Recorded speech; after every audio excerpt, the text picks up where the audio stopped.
Yo, welcome back everybody to a brand new video here on the second channel, and today, this past night, we had some new EX cards get revealed. Now, these are all starter deck EXs. Of course, we got the EX starter decks will release on July 7th, featuring Decidueye EX, Victini EX, Greninja EX, Miraidon EX, Clefable EX, Koraidon EX, Houndoom EX, and Melmetal EX. So that is quite a few new EX cards to get revealed. Now, they are starter deck EXs, so starter decks tend to just be a little bit more vanilla, but some of these cards are actually not that bad.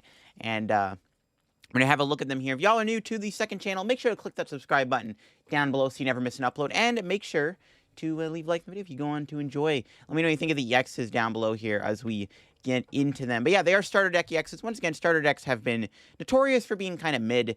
But again, we do have 8 of them. So there's at least like 1 or 2 of them have to be somewhat playable, right? There's 8. The odds are a bit higher. Starting things off with Decidueye. This is the first Decidueye rule box card in quite some time. I mean, last one was what, Decidueye GX? This one does have the ability Untethered. Once you're in your turn, you may use this ability. If this Pokemon is on your bench, you may switch it with your active Pokemon.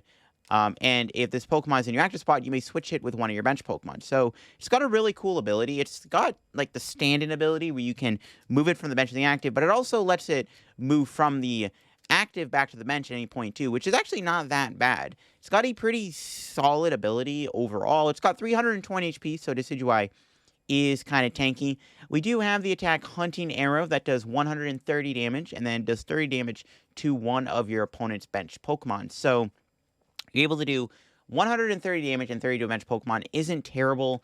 130 damage is a little weak, though, nowadays. I mean, that's not even two-shotting a lot of the V-Stars. So the attack isn't that strong, unfortunately. 30 damage to the bench is, like, fine enough, but it's nothing to write home about. I wish we did have a playable Decidueye again, because I missed Decidueye. I mean, Decidueye, again, we had a Decidueye GX back in the day, which was a pretty strong card for quite some time in our standard format, but the Decidueye X just seems to be kind of underpowered, I would say. That's the best way to describe it. Though, to be fair, Decidueye GX did 90 damage with Razor Leaf, which wasn't that great either at the time, and it was pretty good. This time, I don't think we're going to see Decidueye be that good. Even with its decent ability, it's just nothing to write home about. Next up, we do have a new Abalava, which isn't very good. Just healing fruit, heal all damage to one of your bench Pokemon. Nothing crazy to write home about. Is a stage 2. And we got Victini. So we got a new Victini EX here with the attack Victory Flame doing 220 damage. And then this Pokemon can attack during your next turn. One thing to note about Victini EX, it does have a Strafe attack, which does 1 for 30 and then switch with a bench Pokemon. The relevant thing about Victini having Strafe is obviously Klefki exists. And this could make for a decent partner in Klefki versus Lost Box. You can hit with Victini, do 30, go into Klefki. This maybe gives you like a decent fire attacker to help against the Lost Box matchup if you're playing a fire deck. Like, say you're building like Armor Rouge or something and you need like a way to beat Lost Box, because Armor Rouge might struggle against Lost Box and Victini might help a little bit. You can just go Victini, strafe into Klefki. You can do this while you build up energy and stuff. That could be kind of cool. I actually don't hate Victini. Again, 1 for 30 strafe isn't bad to have. Its other attack is mid. I mean, 220 damage is okay, though. So you're going to knock out, like, other EXs, which could be nice. But I do like how Victini does have a strafe attack that is kind of cool.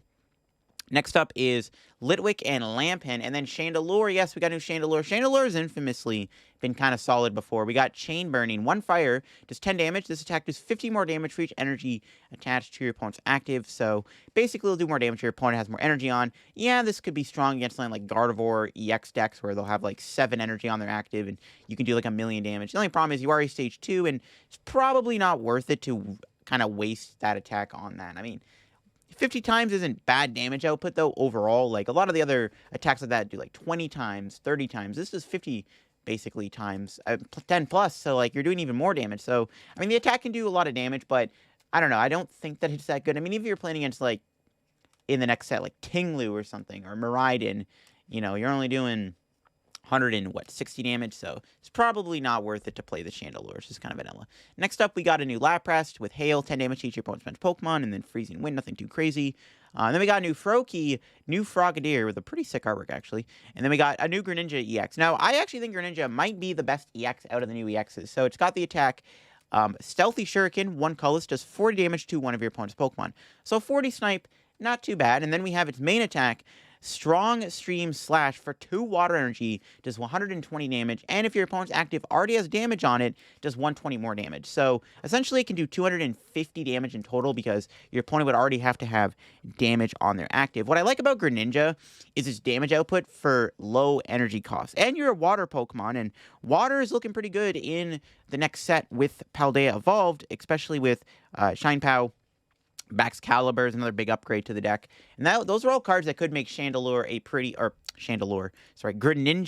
a very viable card. I could see Greninja actually being decent because, again, it does 2 for 240 or 2 for 250 in that regards, right? So Greninja EX actually isn't that bad. I mean, we've always had pretty solid Greninja cards, and this one is definitely a decent card. I mean, it's a stage 2, obviously, but it does have 300 HP, so it does have quite a bit of health, does a lot of damage. I like Greninja. Now, you could try to manipulate the damage counter on the active by, using something like Hawlucha plus Radiant Alakazam could work. You could play as, like, Rocky Helmet. I think, is Rocky Helmet even in the format? Actually, I don't even know if that's in the format, but you get my point, right? You can use it with Hawlucha Alakazam. There might be other things out there that let you do that. I mean, there's Quick Shooting in Teleon. If you want to go that route, you can do Quick Shooting. So, yeah, I like Greninja. Greninja's honestly not bad. It's decent, does a decent amount of damage.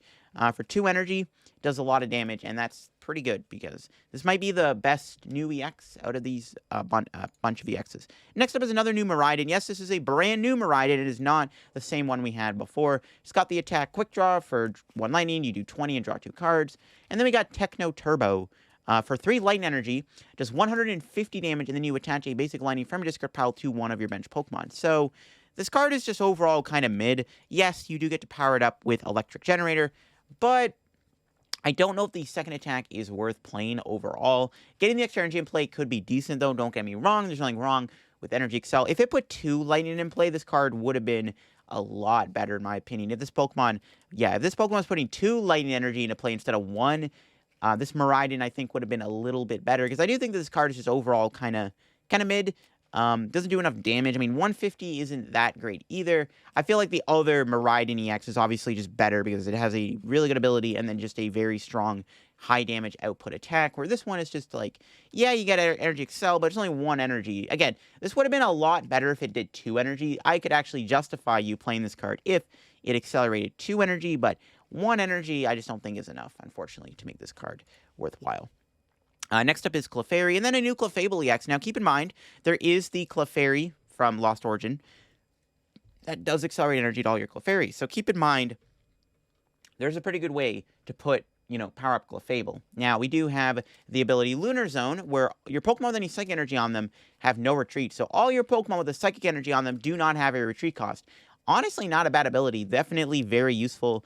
Like, I don't think this is, like, good in something like Gardevoir, for example. Gardevoir doesn't really care about that. But still, having a free retreat cost is good.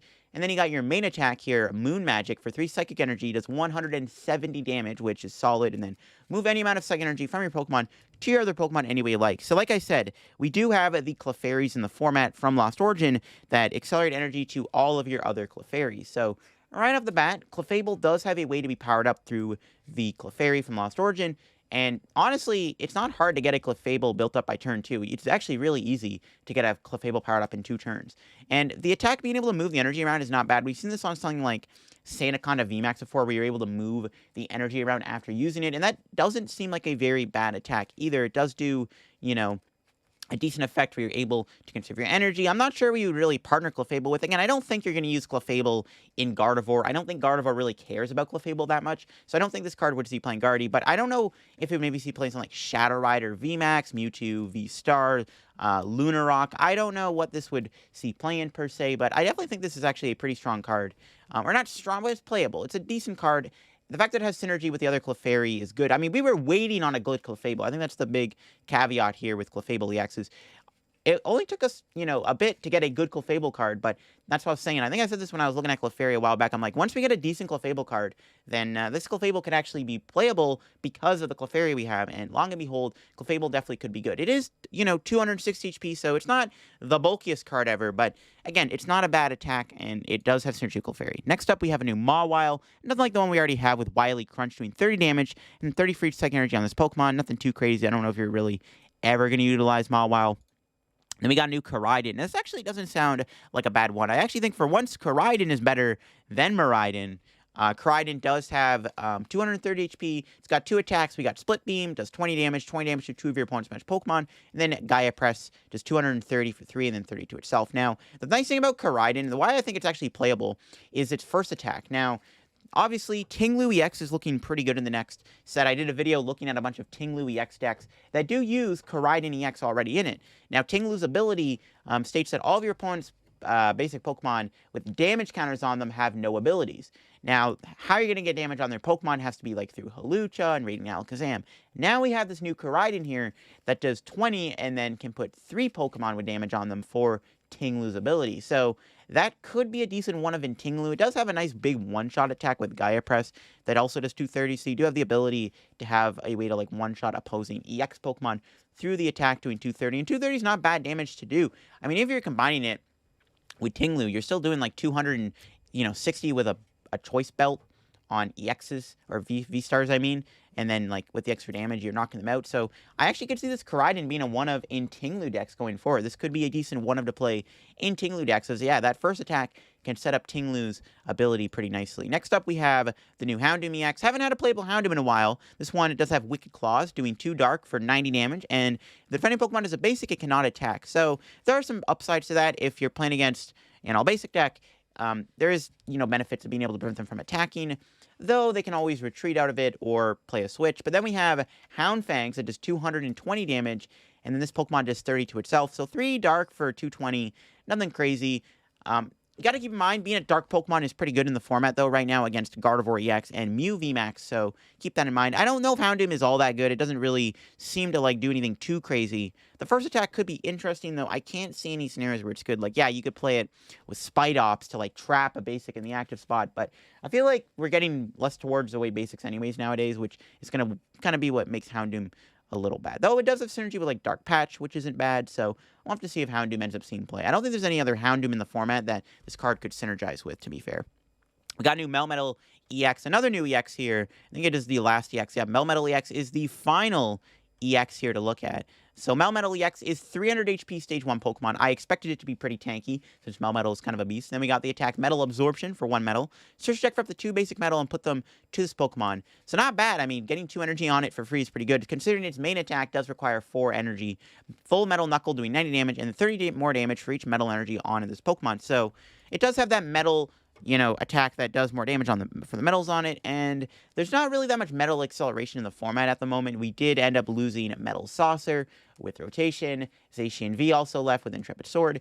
You could play this with Bronzong. I mean, that's kind of like a starting point with Melmetal, is you do have the ability to maybe combine it with something like Bronzong, which might help. I'm not sold on this card, though. Again, there's just no metal acceleration. If Bronzong and Metal Saucer still existed, or both Metal Saucer Bronzong combo existed, sorry, this would actually be maybe a little bit better. There's no Metal Rain Dance. There is Magnezone in the format, so maybe this actually could be good with Magnezone, to be honest. Magnezone actually might be good with Melmetal. I kind of forgot Magnezone existed. I mean, it's always better to probably just play Dialga V-Star anyways. Dialga has a very similar attack that I think can do more damage overall for the more energy you have on. Though, to be fair, if you do have 4 metals on, you're doing 120 more damage, so you do get to do a little bit more damage than Dialga.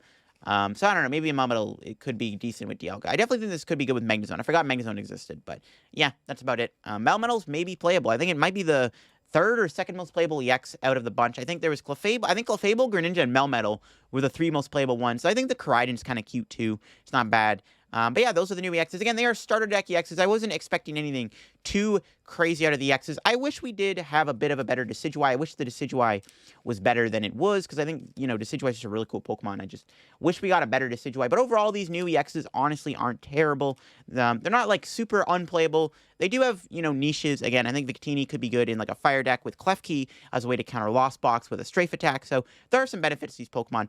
That'll be for me on today's video, looking at all these new EXs. What do you think of them down below? What is your favorite EX? Which one do you think is the best new EX out of these 8 new EXs that got revealed? I'm not sure when we're going to get these. I think we're probably going to get them either in our September set, summer September set, the 3rd Scarlet and Violet set, or it might be our Fusion Strike set in November. If you remember, the November set always kind of had a lot of bulk cards. If you remember, Fusion Strike had a lot of the unplayable basic V Pokemon in it. This, not saying these are unplayable, I'm just saying that could see history repeat itself, or we're actually going to get these as starter decks in English. Who knows? Thanks for watching. Hope you enjoyed, and I will see you all later on another video. Bye-bye.